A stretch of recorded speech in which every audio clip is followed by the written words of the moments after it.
people really have difficulty dealing with conflict. They either avoid conflict or they confront conflict.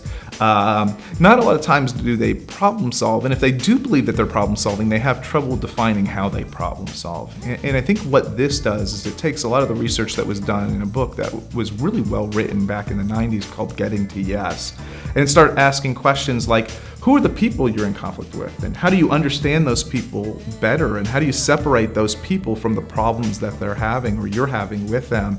It looks at interests and says, instead of having a position and taking a positional bid on, I want to do this and you want to do that, really looking at other people's interests. It goes back to the heart of empathy and emotion and understanding really what connects best with people.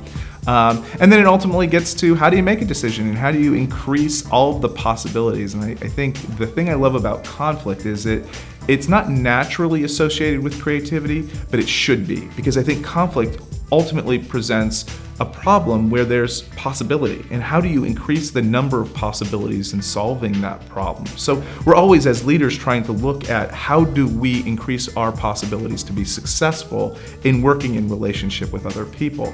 And that's really what this conflict is around. Is I think what I love about the training is we set up conflict throughout, we discuss conflict throughout. There was an organization who brought a conflict to the table last time we were doing it, and they said, oh boy, we're having trouble with, as a leader, I'm having trouble with one of my team members, and what should I do? And they laid it out for the group, and the group had just a wonderful conversation using a lot of the methods from the training on it, and what's the next steps. And wonderfully, we got information back that not only did they use those steps, but it worked out wonderfully, and ultimately built a better relationship between that leader and the employee there. So yeah, I love the conflict one.